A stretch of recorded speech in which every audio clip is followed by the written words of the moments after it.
Yes, hello, good morning. Just want to share to you my video.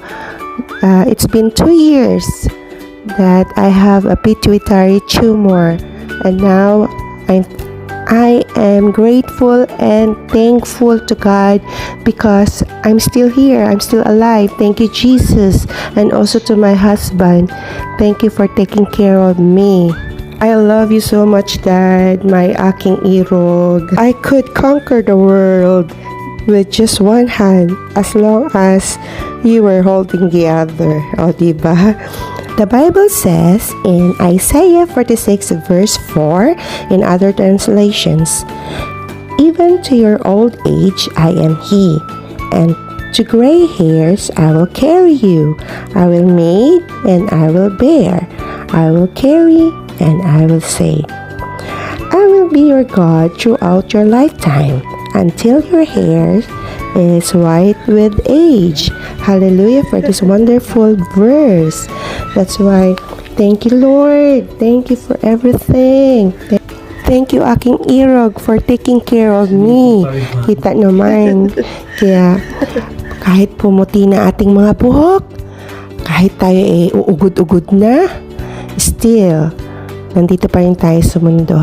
Salamat, Lord, na pagmamahal mo sa amin. So, pwede na ba? Katawa naman yung ilog ko. Sana matapos na ang tugong ito. Salamat, Habibi. Ah, so sweet. Love lang. Guminawa aking ulo. Huwag lang maalog, Dad, ha?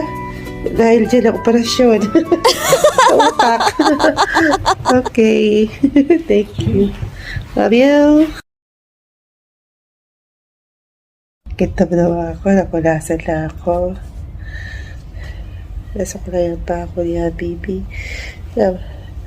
Napasa pa hair ko. Uy, may puti na pala akong hair. Hindi na pagkain. Tanda na tayo. No! Pero pa rin tayo gasa dito.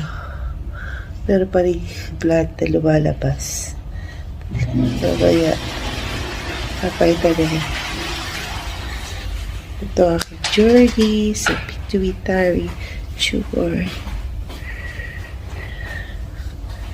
Kaya next time ulit.